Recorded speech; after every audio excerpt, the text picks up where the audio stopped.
पपीहा था पानी बिन प्यासा, पाया न पानी तो परेशान है।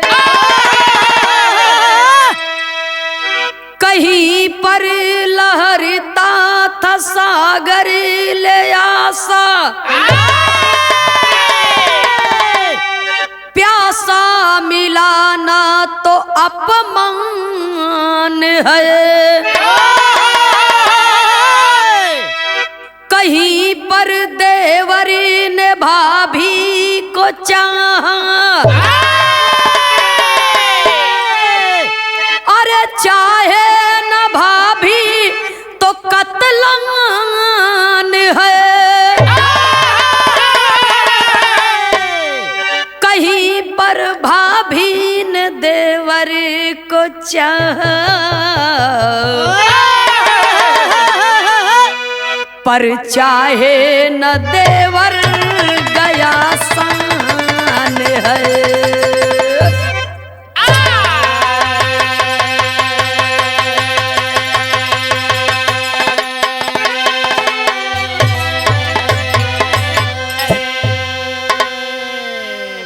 मास्टर साहब एक लाइन गजल बा, भाव में ऐसे भटकते रहोगे।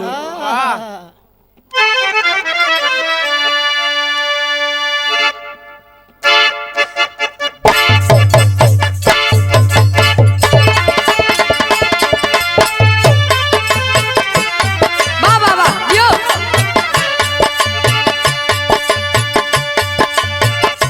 भाव में ऐसे भटकते रहोगे,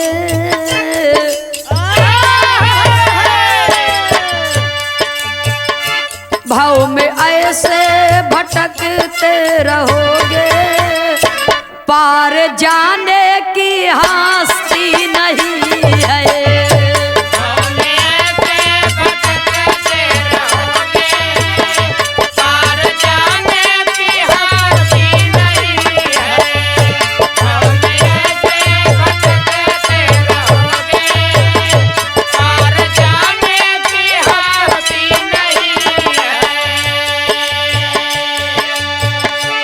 भाव में ऐसे भटकते रहोगे, पार जाने की हस्ती नहीं है।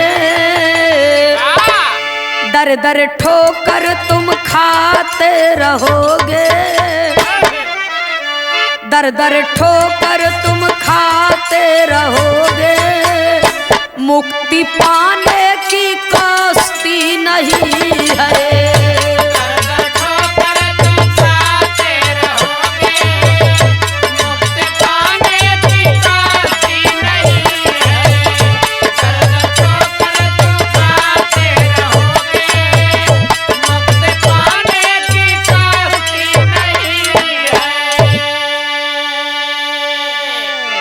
बिरहा सुने वाले बाबूजी तक गजल का लाइन बा, लेकिन बिरहा के अंदर कवि को संकेत करना पड़ा। कहानी का शुरुआत यहाँ से बा।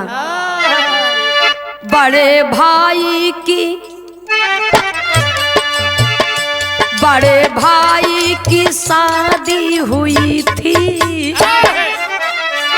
बड़े भाई की शादी हुई थी, छोटा भाई रहा कुछ ना बाली। बड़े भाई की शादी हुई थी, छोटा भाई रहा कुछ ना बाली। बड़े भाई की शादी हुई थी, छोटा भाई रहा कुछ ना बाली। ए बड़े भाई की शादी हुई थी, छोटा भाई रहा कुछ नाबालिग। एक दर पर दोनों करते ड्यूटी, एक दर पर दोनों करते ड्यूटी, कुछ दिना बाद वो भी भबाली।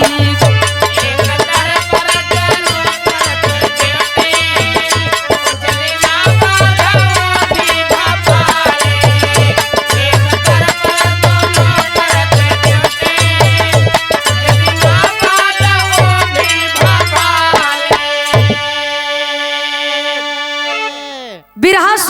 बाबूजी, एक छोटा सा परिवार है, माता पिता, 2 बच्चे हैं। दोनों भाई पढ़त लिखत हैं। बड़का लड़का के महतारी बाप शादी कर दिए, छोटका लड़का के शादी नहीं भई बा। दोनों भाई पंजाब शहर में ड्यूटी कर रहे हैं। तो दोनों भैया आपस में बात विचार करत हैं। कवि को संकेत करना पड़ा। कहानी की शुरुआती हमें से बा।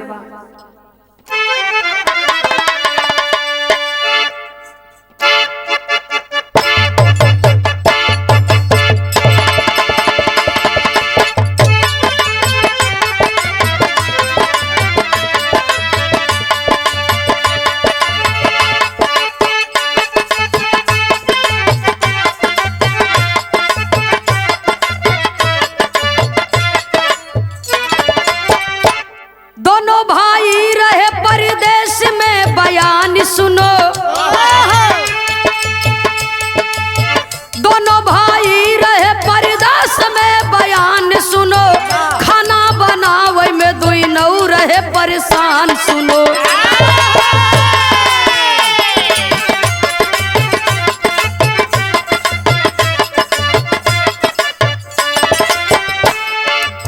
बड़ा भाई सोचा खाना बनाना भारी है।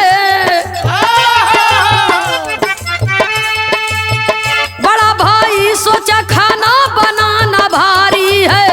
हई परदेश में घरवा हमार प्यारी है।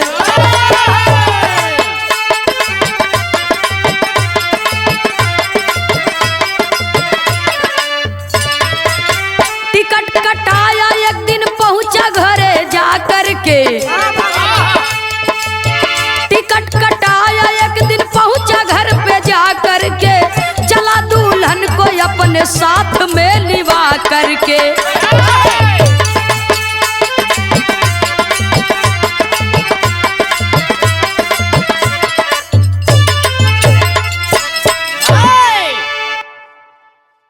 बिरहा सुने वाले बाबूजी, दोनों भाई आपस में विचार करत हैं कि हम तू दोनों जने ड्यूटी भी करत है, रोटी पानी का बड़ी परेशानी बा। तो जा घरे अपने भौजी के लिए आवा ताकि टाइम पर समय से खाना मिल जाए। बड़ा भाई टिकट कटाया, घर पे पहुंचा, अपनी दुल्हन को लिवा करके आ गया पंजाब शहर में। जब दुल्हन के लिए आए के आवत बा बाबूजी, तो समय से कम रोटी पानी मिले लगा। दोनों भाई के आराम हुई है। तो रात में बड़का भाई के ड्यूटी बा, दिन में छोटा भाई के ड्यूटी बा। धीरे धीरे 1 महीना, 1.5 महीना, 2 महीना का समय बीत गया। परिवार में कोनो परेशानी नहीं भय। छोटा भाई ड्यूटी कई के आवे तो आराम से नहाए खाए सोए। अब बड़ा भाई के ड्यूटी के समय होए तो वो भी अपन प्रेम से ड्यूटी पर जाए।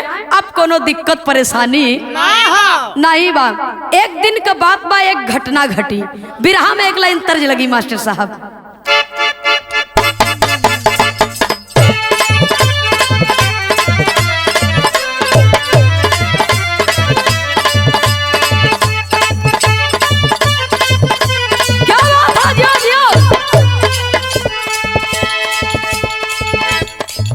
हारमोनियम मास्टर साहब एक भोजपुरी गीत का इशारा किए। कौनो देवर अपने भौजाई से मजाक करत बा। मजाक में कहत का बा,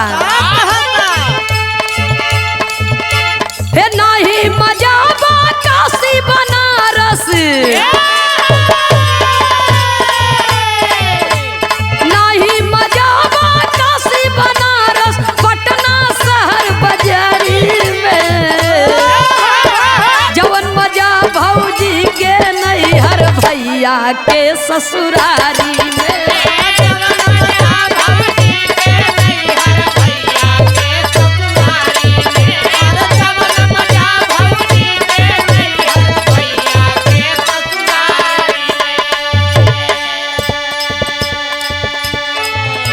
आदमीन के लिए कहा गवा या तो पाए नर बौराई या खाए नर बौराई। लेकिन ये कहानी में केस उल्टा होत बा, कहानियां उल्टा होत बा। रात भर वो दुल्हनिया का पति यानी बड़का भैया ड्यूटी करे और सवेरे बेचारू पहुँचे घरे तो रात भर तो वैसे ही खटे हैं, थका हैं, नहाने खाने सोई गए। आ देवरवा दिन में ग ड्यूटी करे बदे यह प्रक्रिया चलत बा। लेकिन जब 1.5-2 महीना तक देहात वाला भोजन छोड़ के शहर वाला भोजन की दुल्हनिया जब बर्गर चाउमीन ओमीन खात आई तो एकर मनौ धीरे धीरे चाइना की नहीं बढ़ाई लगा है। तो एक दिन अपने देवरवा से कहता, का कहता भैया हो, दिन भर देवर ड्यूटी की है, संझा की जब घरे आई, जब पति चला गया ड्यूटी पर तो देवर के घरे में अकेले ही पाई के दुल्हनिया कहता, खिली कली में हंसाई गुलशन में, खिली कली में हंसाई गुलशन में, बेधाई मदन जवानी में, तपन बुझावा देवर नहीं हिलल भैंसिया पानी में, अपन बुझावा देवर नहीं हिलल भैंसिया पानी में, अपन बुझावा देवर नहीं हिलल भैंसिया पानी में। देवरवा सोचा तब मैजन भौजी के तबीयत नहीं सही बा का, कभू ऐसा नहीं बोलत रही ना, आज कैसे बोलत है, वो बात के समझते नहीं बा। लेकिन भौजैया का कहता, जरत धरतिया बा सूखल सिवानावा, जरत धरतिया बा सूखल सिवानावा, जरत धरतिया बा सूखल सिवानावा। ए देवर बबुआ तनी हमार बात समझे के कोशिश करा, जरत धरतिया बा सूखल सिवनावा, की जय बरसात बन के बदरा सवनावा, की जय बरसात बन के बदरा सवनावा, की जय बरसात बन के बदरा सवनावा। हे समझ न पाया देवर बतिया, समझ न पाया देवर बतिया, बीते समय गलानी में, अरे तपन बुझावा देवर नहीं हिलल भैंसिया पानी में, तपन बुझावा देवर नहीं हिलल भैंसिया पानी में, तपन बुझावा देवर नहीं हिलल भैंसिया पानी में। भौजैया कहता, जरत धरतिया बा सूखल सिवनवा, की जय बरसात बन के बदरा सवनवा, समझ न पाया देवर बतिया बीते समय गलानी में। ऐसे बतियौते बतियावत पूरी रात बीत गई, बेचारा दिन भर खटे बा, रात सोवहु न पाए। लेकिन भौजी के एको बात करे पल्ले नहीं पड़त बा। भौजी से कहत बा, तू का कहत हऊ कुल हमसे? भौजैया कहता, अरे पागल, तो के हम कब से समझावे के कोशिश करत हई, लेकिन तोरे बात समझई में नहीं आवत बा। ऐसे ही धीरे धीरे जब रात बीत गए, सवेर हो गए, तो भैया के आवे के टाइम हो गए, ओकर ड्यूटी पर जाए के टाइम हो गए। ड्यूटी पर गवा बाबूजी, आए हर दिन भर ड्यूटी की है, जब शाम की छुट्टी पाए तो आई कमरा पे, और जब कमरा पे आवा तब भैया जब चला गए, तब भौजी सिंगार उंगार बनाई के लेटी बा बाबूजी चारपाई पर, और जब देवरवा के देखे तो लगी कहरई लगी, ऐसा लगा था जना 4-6 महीना से बीमार बा। देवरवा भौजैया से पूछा था कि भौजी तो है का है, का परेशानी बा, का दिक्कत बा?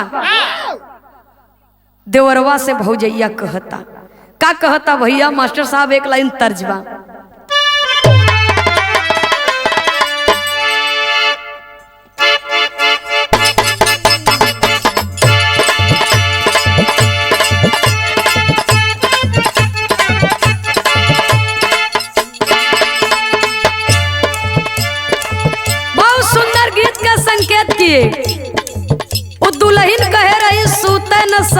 से जिया पे। लेकिन ये तर्ज का संकेत किया हमरे इलाहाबाद का कलाकारी से गाए। ये तर्ज वो समय का रहा 2020 विश्व कप का मैच रहा, धोनी छक्का मारे रहे, इसलिए हिंदुस्तान के लोग नाच नाच करके गा रहे थे। इंडिया जीती थी उस समय। कैसे गावे भैया हो, मारेला धोनी जब छक्का, मारेला धोनी जब छक्का, मारेला धोनी जब छक्का, मारेला धोनी जब छक्का, अरे बल्ला घुमाई के भारत के देशवा के, भारत के लोगवा नाचेला सीटी बजाई के, भारत के लोगवा नाचेला सीटी बजाई के, भारत के लोगवा नाचेला सीटी बजाई के। लेकिन देवरवा के सामने भौजैया करत काबा, हे सूते न भौजी खटिया पे, सूते न भौजी खटिया पे, सूते न भौजी खटिया पे, सूतली भौजी खटिया पे, अरे सपना सजाई के देवर जी, देवर जी, हे देवर बदन में पीड़ा बा कहली बोलाई के, देवर बदन में पीड़ा बा कहली बोलाई के, देवर बदन में पीड़ा बा कहली बोलाई के।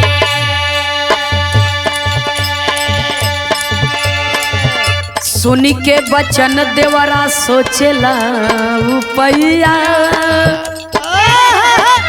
जाके दवा खाने से लायक दवैया,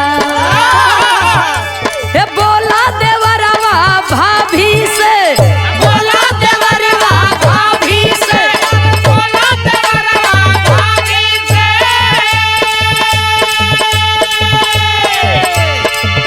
अरे बोला देवरवा भाभी से, अरे आगी जलाई के भाभी जी, भाभी जी, हे भाभी दवैया खाला तू पानी उबाल के, भाभी दवैया खाला तो पानी उबाल के, भाभी दवैया खाला तो पानी उबाल के।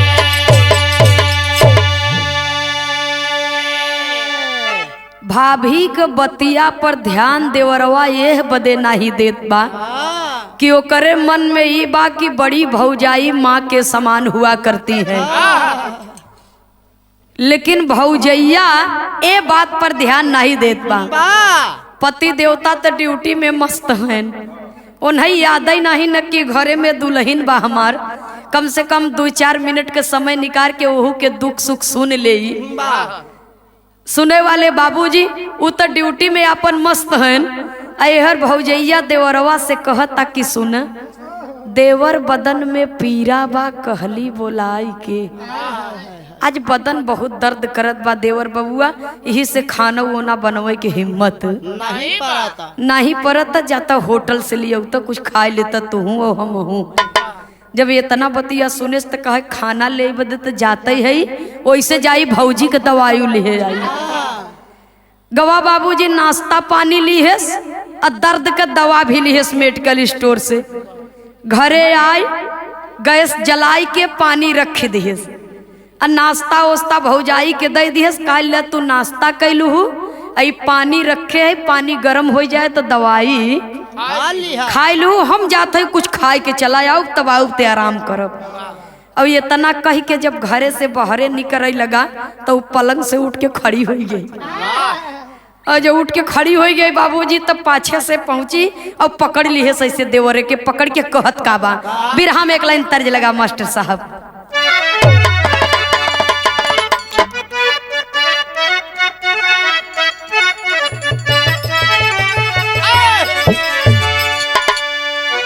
हंसी हंसी गोरी कहे,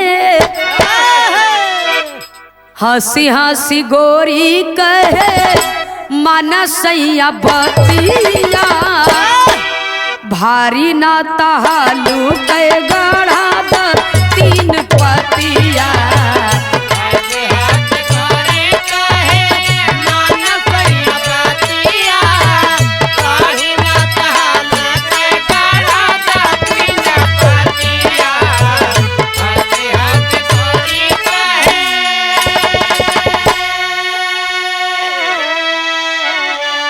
लेकिन बिरहा में भावा भौजैया पलंग से उठ करके कहती है, उठ के पलंगिया से, उठ के पलंगिया से बोली भौजैया, हमारे दर्द के देवर तू है दवैया।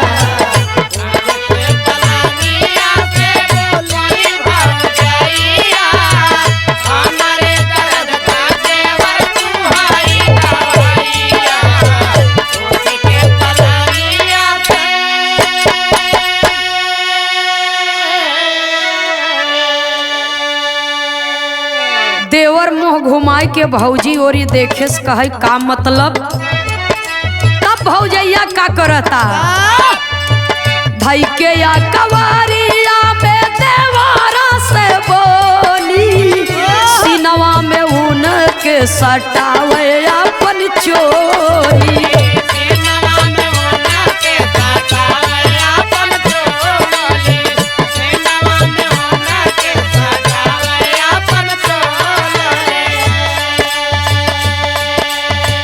पूरा अरमान करो,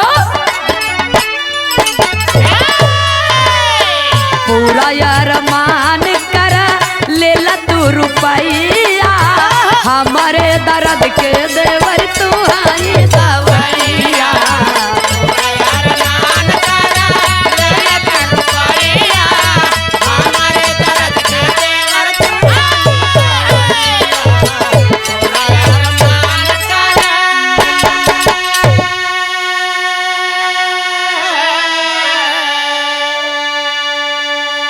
देवरवा से भौजैया का बस सुना, ई दवाई ववाई हमके ना चाहिए, ई पानी गरम करत है तो वही पिए। हमके जवन दवाई चाहे देते ना यहाँ। हाँ बेमतलब के बतियावत है। देवरवा जब इतनी बतिया सुनत त कहे तब लेबू का तू तो वही तो कहत हूँ हमारे शरीर में दर्द बा, तो हम ले गए दर्द के दवाई ले आवा। कहता ई दवाई हमें न चाहे, हमारे दर्द के देवर तू है दवैया, दवैया, हमारे दर्द के दवाई तो तू हुआ। जब इतना बतिया बाबूजी सुनता तो देवरवा के पकड़ के अपने सीना से सटावता, गले से लगावता, और वही एक जोर का झटका देवर दिए जाए के गद्दा से गिरिन पलंग पे। और जब गिरिन बाबूजी तब पहुंचा और बाल पकड़ के बाबूजी हराम खोर नहीं तो, अरे तुझे मैं अपनी माँ समझता हूँ, पिता समान मेरा भाई, अरे मेरे विषय में क्या सोचेगा। मैं मर जाऊंगा लेकिन अपने भाई के खिलाफ ऐसा काम नहीं कर सकता। वही बाबूजी भौजैया के बाल पकड़ करके उठा लिया, दो तमाचा खिसियाए के मारे से। जब गाले ताक के मारे से बाबूजी तब वो हर मुँह घूम आईलीन। कभी को संकेत करना पड़ा। वो भाई कहता है, क्या कहता है, बा भाई होए तो ऐसन हो। केवल त्रेता युग में ही भाई भाई का प्यार नहीं था, आज कलयुग में भी ऐसे ऐसे परिवार में ऐसे भाई हैं जो एक भाई अपने भाई से दगा करना नहीं चाहता है। कभी को संकेत करना पड़ा, बिरहा शैली में टेरी के भाव में लिखना पड़ा।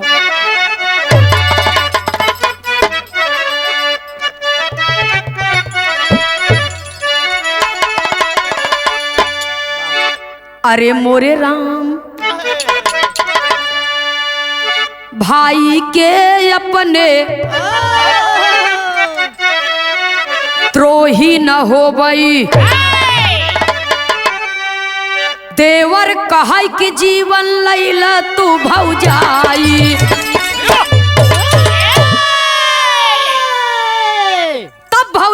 रिसियाई गई देवर पे केस उल्टा हाकी।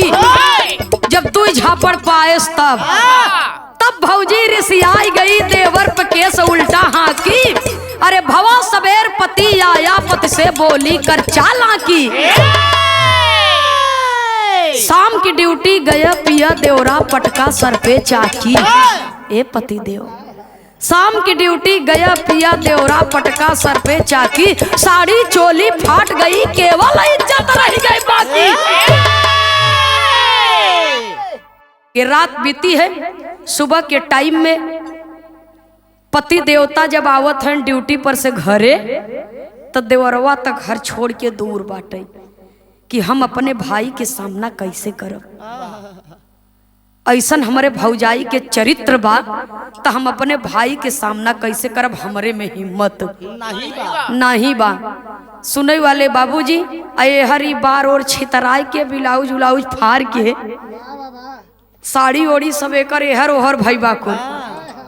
और घरे में जब पति देवता प्रवेश करत हन जब दुल्हन के दशा देखें बाबूजी तो अपन होश खोई बैठे। अरे बाप रे बाप क्या बात है प्रिय, उठो, ये तुम्हारे साथ में ऐसा किसने किया। रोता रोई रोई के कहता कही और के बात तोहरे भाई के अलावा यहाँ घरे में। एक बात बतावा तू अपने बरे हम ले आई है बियाह के कि अपने भाई बरे। वो जवान हो गया बाबू ओकर बियाह कई दे। हमारे साथ में दुर्व्यवहार करना चाहा और हमने उसे मना कर दिया तो मेरी ये दशा कर दिया। मैं तो जहर खा करके अपना प्राण दे दूंगी, जिंदा नहीं रहूंगी। जिंदा तबई रहब जब तोहार भाई अब तोहरे लगे तोहरे संगे न रहे तब। सुनई वाले बाबूजी इसीलिए कहा जाता है तिरिया चरित्रम दय्यम न जानम। बिरहा के अंदर कवि को संकेत करना पड़ा, कहना है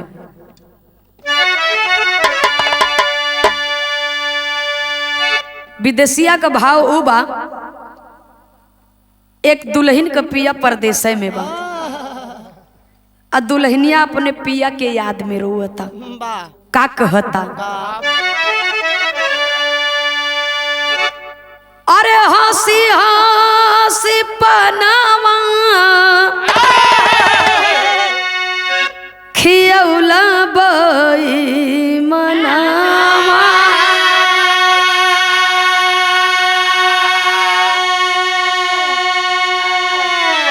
अपना बसेला परदेस हो राम। अपना बसेला परदेस।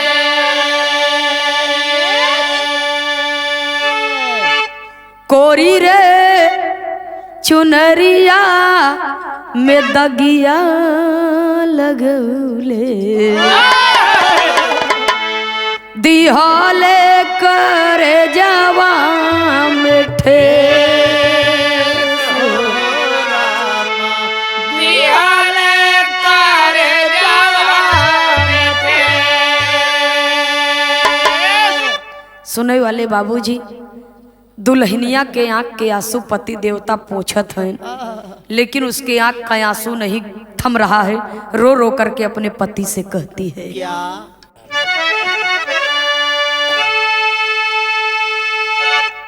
दुल्हन के बात सुनी के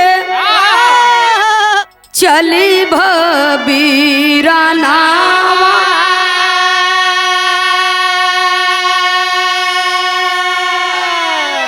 पहुँचा छोटका भाई के अगार हो।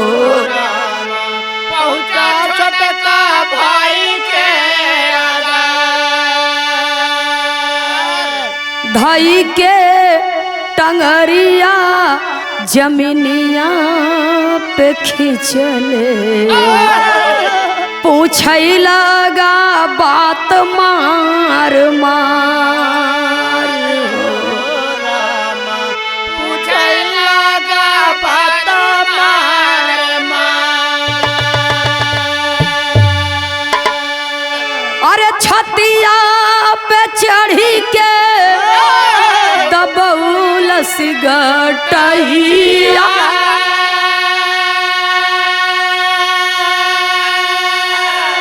नैनावा से बह जलधार हो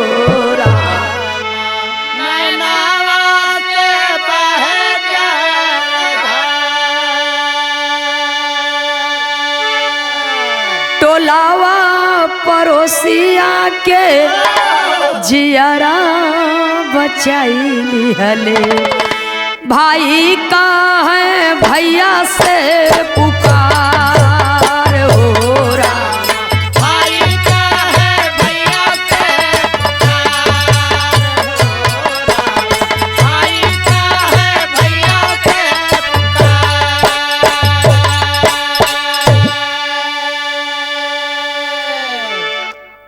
भैया बड़का भैया अपने दुल्हनिया के बात सुन के अपने भाई के ऊपर से बाबूजी विश्वास खो दिया। इतना गढ़ के इतना रोई रोई के तिरिया चरित्र फैलायस बाबूजी वो दुल्हन कि एक भाई के प्रति एक भाई के हृदय में विष खोल दिया, नफरत पैदा कर दिया बाबूजी। बड़ा भाई जाय के छोटा भाई बैठा था बाहर, अब भैया के पकड़ के जमीन पर बाबूजी लौटाई के मारने लगा। और जब मारे लगे बाबूजी तो बड़का भैया से छोटका भैया कुछ कह ही नहीं पावत बा, और जैसे कुछ बोले के कोशिश करे मुंह में ताक के मारे। और इतना मारा इतना मारा इतना मारा बाबूजी कि बेहोश हो गया छोटा भाई। और छोटा भाई हाथ इसलिए नहीं उठा रहा है कि बड़े भाई के इन्हीं हाथों ने छोटे भाई को खिलाया है, अपने पीठ पर बैठा करके मेला घुमाया है। भाई का प्यार उस भाई पर हाथ उठा रहे, भैया के जवाब देवे बदे छोटका भैया का हाथ नहीं उठत बा। टोला पड़ोसी के लोग, रान पड़ोसी के लोग सब देखत हैं, अरे बाप रे बाप, मर जाई लड़कवा, बड़का भैया पागल हुई बा। लोग जाय करके बाबूजी छोड़ा दिए और मुंह पर पानी का छींटा मारे। छोटा भाई होश में आया, अब बड़का भैया के चरण पकड़ के रोए रोए के कहता का कहत बा बाबूजी। बिरहा के अंदर पपट के भाव में कवि को संकेत करना पड़ा।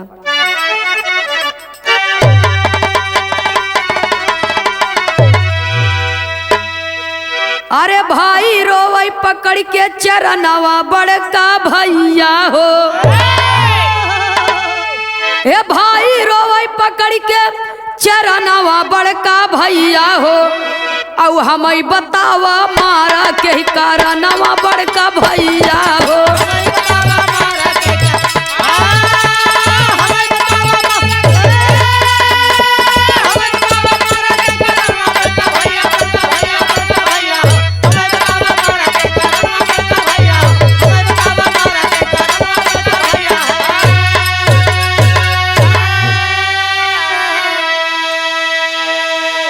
बाटिन भौजाई जेके मानी महतारी हो, उनसे जाके पूछा कवन गलती बा हमारी हो। अब तू ही बतावा कि हा कवन नुकसानवा बड़का भैया हो। अपने मुंह से आप करा बयानावा बड़का भैया हो। सुने वाले बाबूजी छोटका भैया के बात सुन के जब धीरे धीरे दिन बीता था, शाम के टाइम में बड़का भैया सोचा था कि हम अपने भाई के बचपन से जानत है, मेरा भाई इतनी बड़ी गलती नहीं कर सकता। सच्चाई का पता कैसे चले। कभो जिंदगी में शराब के हाथ नहीं लगावत रहा, लेकिन आज छोटे भाई के प्यार में बड़े भाई के हृदय में बाबूजी नफरत पैदा हो गई है।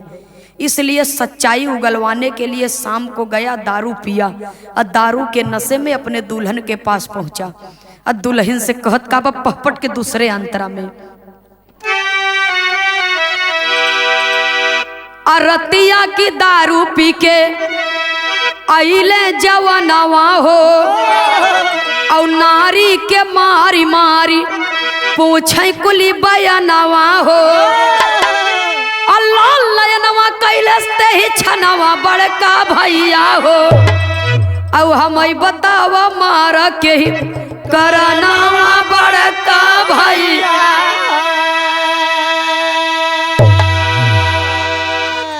पहुंचा बाबूजी बेल्ट निकाल लिए और दुल्हनी के कहे कि इधर आओ सुन मेरी बात को।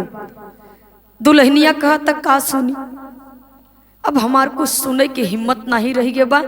अब हम ये दुनिया से छोड़ के चली जाबे, नहीं हमके हमारे नैहरे पहुंचाई दे। अब हम कुछ कौनो बात सुनब न, हिया हम रह न पाऊ, कवन मोह लई के हिया हम रहब। वही बाबूजी पकड़ के हाथ पकड़ के उठा लिए और उठा लिए सब बेल्ट निकाले सब लगा तड़ातड़ मारे। जब मारे लगा बाबूजी, जब 4-6-10 बेल्ट पाए तब जाके ओकर बुद्धि खुली। जब जाके ओकर बुद्धि खुली, गोड़ पकड़ के लटक गई, कहे पति देवता हमें माफ कर दा, हमसे बहुत बड़ी गलती हो गई। कहे सही बोल, सच बोल ना। अरे तेरे चक्कर में मैंने अपने भाई को मार मार करके उसकी हालात खराब कर दिया। आज तक जो ने भाई के दूबी की सुटकुनी नहीं मारे रहे, तोहरे चक्कर में हम अपने भाई के लात जूता से मारा। ये हाथ जो ने भाई के सर पर आशीर्वाद दे बरे उठा रहा, आज ये हाथ से अपने भाई के हम मारा। धिक्कार बा हमारे जिंदगी की। जब सही सही कुल बात बताए दे, कहा ये काम कर, जितना तोर सामान बा दरे कुल भर बक्सा में समेट अटैची में चल। ले चल तोके गंगा नहवा ले आई। आल्हा में कवि को संकेत करना पड़ा, कहना है बाबूजी, कड़ुई जबनिया से हरे बोलाई मार दानावा ये भैया।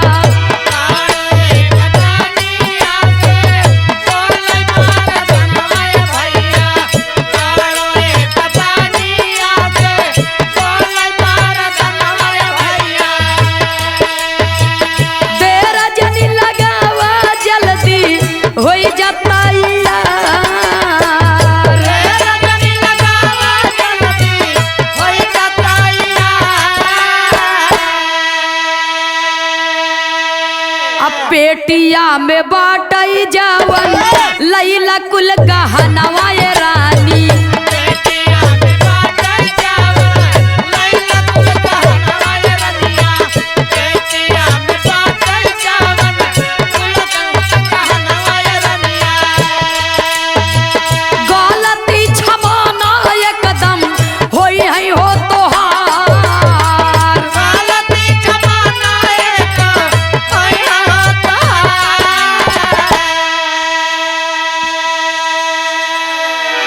अरे चांडालिन, तेरे चक्कर में मैंने अपने भाई को मारा। तेरी गलती एकदम क्षमा नहीं होगी। तू अपनी साड़ी, अपना कपड़ा सारा और अपना गहना जो भी तेरा सामान है उसे ले ले और बक्से में पैक कर ले और मेरे साथ चल। कवि को संकेत करना पड़ा, कहना है,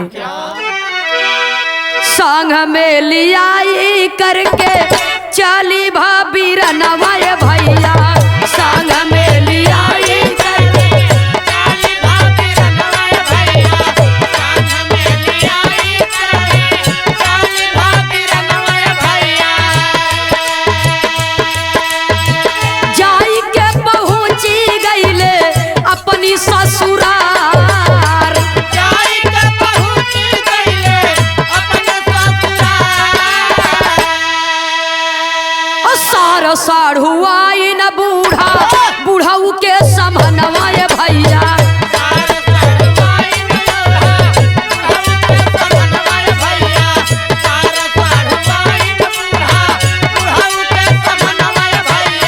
सही सही बातिया के किया जहार।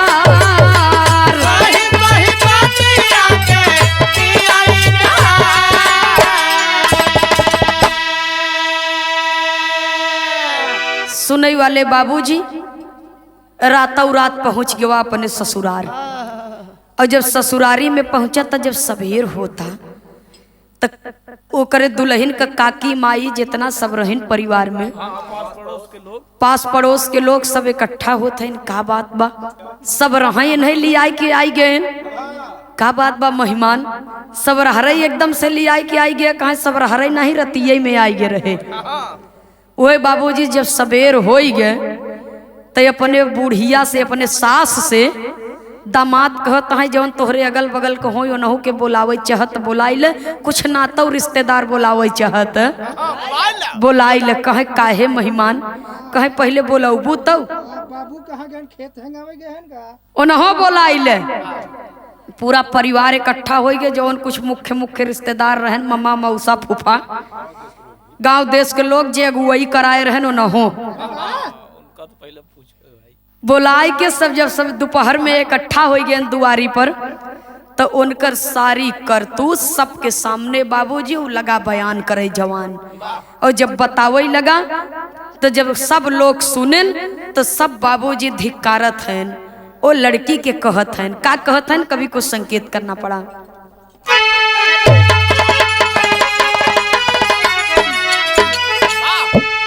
अरे सब ही फटकार की हूँ काम ना भला,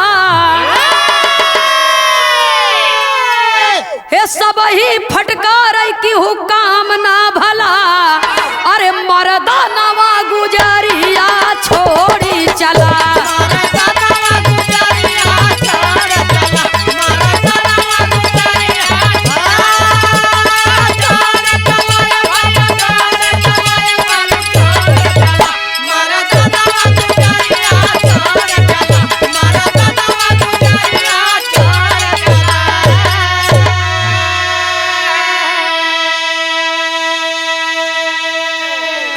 करे कहे से अपने भाई के हम मारा।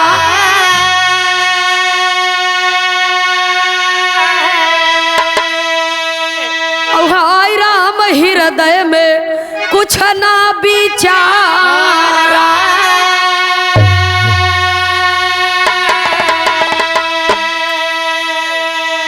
अतिरिया चरित्र का दिखाइन ई कला, चरित्र के दिखाई नहीं कला। तब मरदा नवा गुजरिया छोड़ी चला,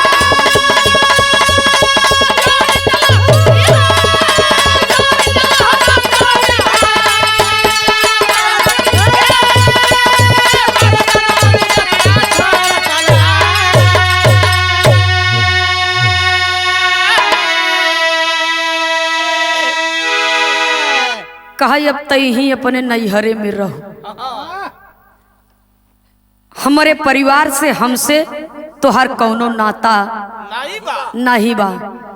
गांव देश के लोग समझावत हैं, महतारी समझावता, भौजाई समझावता, बहन समझावता कि एक बार गलती हो गया अब ऐसा गलती जिंदगी में न होए। का एकदम नहीं, हमारे भाई के संगे ये गद्दारी कई दी है। कुत्ता भी आदमी रखत दरवाजे पर तो जब भी भूखे से अपने मालिक के वफादारी में, लेकिन जानवर से भी गई गुजरी तो हर बिटिया बा। हमारे भाई के संगे गद्दारी किए, हमारे संगे गद्दारी किए, धोखा दिए। ऐसन औरत के संगे हमार कौनो रिश्ता नहीं बा, कौनो ताल्लुकात नहीं बा। मैं जा रहा हूँ छोड़ करके, तोहार बिटिया तो है मुबारक हो। सुनने वाले बाबूजी जाय के अपने भाई के पास पहुंच गए।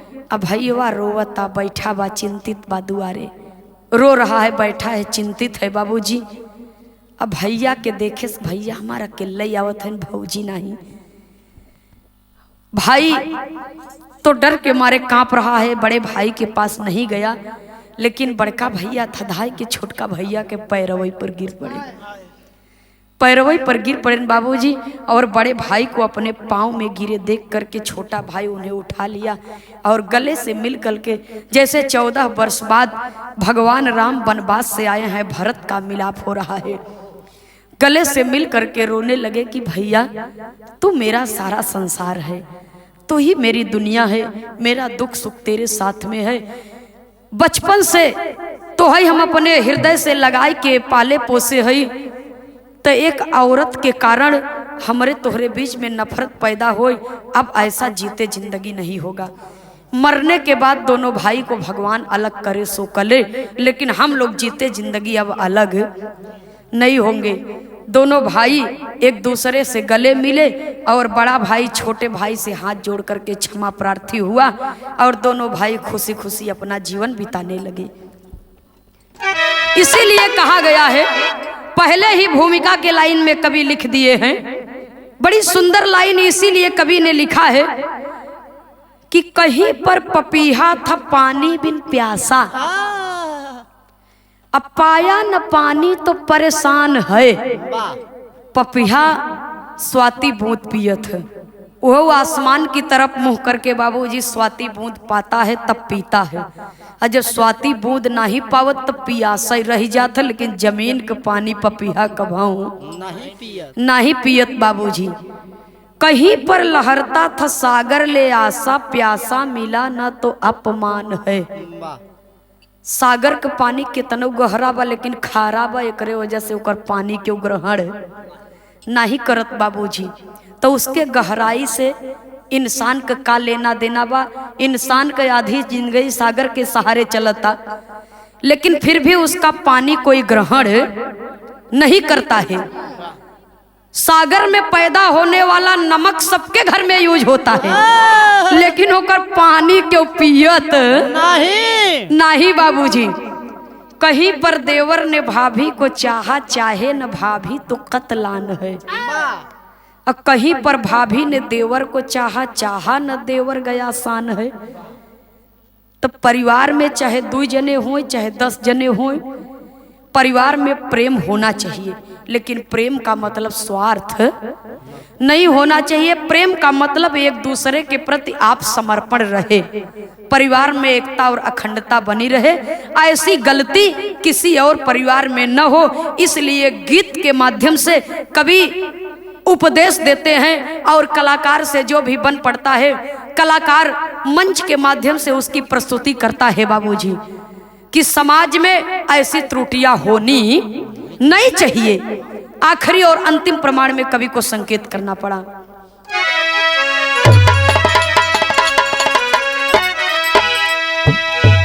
स्वामी सीताराम हित भाई लाल जी स्वर्ग सिधारे,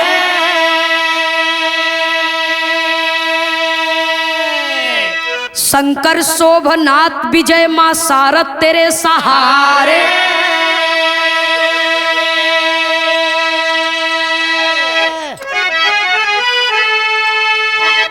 अरे राम भाई के अपने द्रोही न हो बई,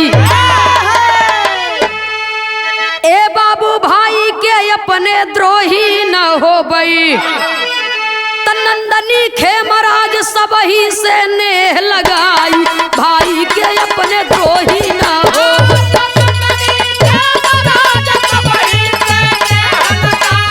सूरदास जी लगे रहे,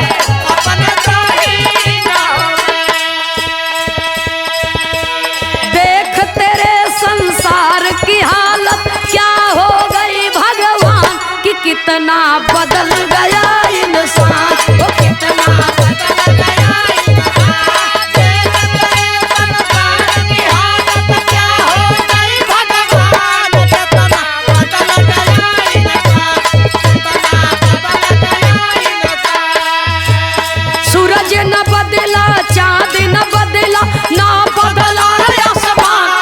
कितना बदल गया इंसान, वो कितना